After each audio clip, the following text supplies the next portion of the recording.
আমরা না যাইতে পারলে আমাদের পরিবার এক কথায় নিঃস্ব হয়ে যাবে, রাস্তায় বসে পড়বে। এইসব কথা বলতে গেলে আসলে চোখ দিয়ে পানি বের হয়ে আসছে। আমাদের পরিবার থেকে অনেক কষ্ট করে আমাদেরকে এখানে এ পর্যন্ত আনছে। আমরা সবাই গরিব কৃষক ঘরের সন্তান। সবাই কেউ ঋণ করে টাকা উঠাইছি, কেউ সুদের পর টাকা নিয়েছি, কেউ লোন তুলেছি। আমাদের সবারই একই অবস্থা। তা আমরা যদি আজকে যেতে না পারি, আমাদের কোম্পানিগুলা আমাদেরকে আর রিসিভ করবে না, আমাদের ভিসা ক্যান্সেল হয়ে যাবে। আমাদের যারা টাকা পয়সা, তো অনেক টাকা পয়সা আমরা দিয়ে রেখেছি, টাকা পয়সাগুলো আমরা ক্ষতিগ্রস্ত হয়ে যাবে। আমি ইরাকে যাওয়ার জন্য বাসা থেকে রওনা দিয়েছি, কিন্তু টিকিট দিছে, পাসপোর্ট দিছে, সব কিছু দিছে, কিন্তু মেন পাওয়ারটা দিছে না। আমার নাম মোহাম্মদ দিনামুল হক। আমি ইরাকে যাওয়ার জন্য বই জমা দিয়েছিলাম বিগত 3 মাস আগে। আমার পারিবারিক আর্থিক অবস্থা তেমন একটা ভালো না। আমি আসলে ধার দেনা করে এই দেশে যাওয়ার জন্য আর কি পাড়ি দিচ্ছি, যাতে পরিবারের সফলতা আনতে পারি, একটু বাপ মায়ের দেখে শুনতে থাকতে পারি। কিন্তু আমাদের ভিসা হয়েছে, টিকিট হয়েছে, তারপরেও আমরা ম্যান পাওয়ার পাচ্ছি না।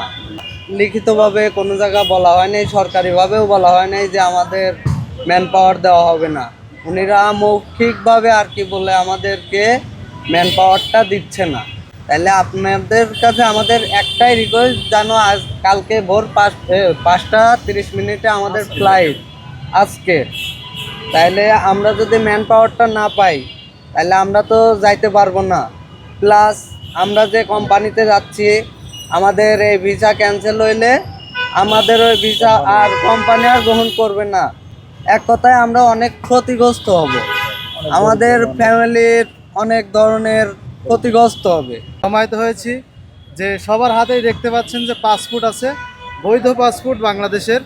আমরা ইরাকে যাওয়ার জন্য সবাই আমরা আবেদন করেছিলাম এজেন্সির মাধ্যমে, আমাদেরকে ভিসা দেওয়া হয়েছে, টিকিট দেওয়া হয়েছে। শুধুমাত্র আজকে আমরা যেতে পারছি না। আজকে ভোর 5:30 আমাদের বাংলাদেশ ঢাকা এয়ারপোর্ট থেকে, হজরত শাহজালাল আন্তর্জাতিক বিমানবন্দর থেকে আমাদের ভোর 5:30 ফ্লাইট হওয়ার কথা। কিন্তু আমরা বিএমইটি কার্ডের কারণে, আমরা যেটাকে আমরা ম্যান পাওয়ার বলে থাকি, সেটার কারণে আমরা আজকে যেতে পারছি না। তা আমরা আপনাদের মাধ্যমে মাননীয় প্রধানমন্ত্রী তারেক রহমানকে বলতে চাই যে আমাদের এটা অবিলম্বে খুব দ্রুত যেন এটা সমাধান করে আমাদের ফ্লাইটের ব্যবস্থা করা হয়। কারণ আমাদের হাতে মাত্র কয়েক ঘন্টা মাত্র সময় আছে। কারণ আজকে জানেন আপনারা বৃহস্পতিবার, আগামীকালকে শুক্রবার, তারপরে শনিবার, এই 2 দিন কিন্তু সাধারণত আমাদের অফিস আদালত সব বন্ধ। আর আমরা কৃষক ঘরের সন্তান, আপনারা জানেন যে আমরা লাভের পর টাকা, সুদের উপরে টাকা, লোন তোলা আছে, জমি বন্ধক রাখা আছে। তাহলে আমাদের এই অবস্থার জন্য আসলে কে এই দায়ভার নেবে, এটাই আপনাদের মাঝে আমি জানাইতে চাই, এবং এটা খুব দ্রুত যেন সমাধান করা হয় এই প্রত্যাশা করছি আপনাদের মাঝে। এটা চাচ্ছি যে আমাদের কার বিরুদ্ধে আপনাদের এই অভিযোগটা যে বাংলাদেশ যে আপনার প্রবাসী কল্যাণ মন্ত্রণালয় যে আছে, আমি তাদেরকে বলতে চাই যে আমরা জানতে পেরেছি যে আপনার লিখিত কোনো না করেই আপনারা মৌখিকভাবে এটা বন্ধ করে দিয়েছেন। যদি লিখিত দিতেন তাহলে হয়তো বা আজকে আমাদের ঢাকা আসতে হতো না, আমরা বাসায় থাকতাম, আমাদের আরও 1 সপ্তাহ পরে ফ্লাইট হতো।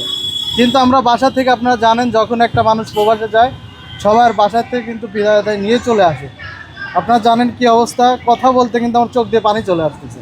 পারতেছে না, জাস্ট আমাদের ম্যান পাওয়ার প্রবলেম, ঠিক আছে, বিএমইটি ম্যান পাওয়ারের প্রবলেম, এইটা আমরা পাচ্ছি না। আমাদের ভিসা টিকিট দুইটাই রেডি, কিন্তু আমরা বিএমইটি কার্ড পাচ্ছি না। এই জন্য এই 60 জন লোক আগামীকালকে ভোর 5টায় যে ফ্লাইট, এইটা যেতে পারতেছে না, এখন পর্যন্ত যেতে পারতেছে না। আমরা এটা নিয়ে সংশয় বোধ করতেছি আর কি। এইটা আমরা কোনো কিছুই জানি না, ঠিক আছে, মন্ত্রণালয় থেকে আমাদের কোনো নোটিশ দেওয়া হয় নাই, এটা আমরা কোনোভাবেই নোটিশ পাই নাই। আমাদের টিকিট না পেয়ে কেন ভিসা এবং টিকিট করাইলেন? আমরা তো অ্যাপ্রুভ করছি, মানে সাবমিশন করছি বিএমইটিতে। টিকিটটা আমাদের কোম্পানি থেকে পাঠাইছে, ওনারা যে কোম্পানিতে যাচ্ছে সেই কোম্পানি থেকে আমাদের টিকিটটা দিয়ে করছে আর কি। কোম্পানি রিসিভ করতে চায়, কোম্পানি থেকে টোটালি আমাদের ভিসা টিকিট দিয়ে দিচ্ছে। কার্ড না পাওয়ার পর্যন্ত তাদেরকে ইনভাইট করলেন, এই পর্যন্ত নিয়ে আসলেন, এই যে একটা হেনস্থা হলো, এটা আচ্ছা। আসলে কি কারণে? কারণটা আমরা নিজেও জানি না। আমরা তো বলতেছি যে আমরা মিনিস্ট্রিতে এটা সাবমিশনের জন্য পাঠাইছি, কিন্তু কার্ড আমাদের অ্যাপ্রুভ এখনো হয় নাই। তারা তো আমাদের লিখিত কোনো নোটিশ দেয় নাই যে এই প্রবলেম হচ্ছে। এখন এই 60 জনের টিকিট এবং ভিসা যে করাইলেন, জি এখন যদি টিকিট ভিসা ক্যান্সেল হয়, যাইতে নাই পারে, হ্যাঁ, তাহলে কি তারা আর যাইতে পারবে? এটা নিয়ে টিকিটটা আমাদের পুরোটা টিকিটটা ক্যান্সেল হবে আর কি। তারা যাইতে পারবে, কিন্তু টিকিটের ক্ষতিপূরণটা আমাদের বা কোম্পানিকেই বহন করতে হবে।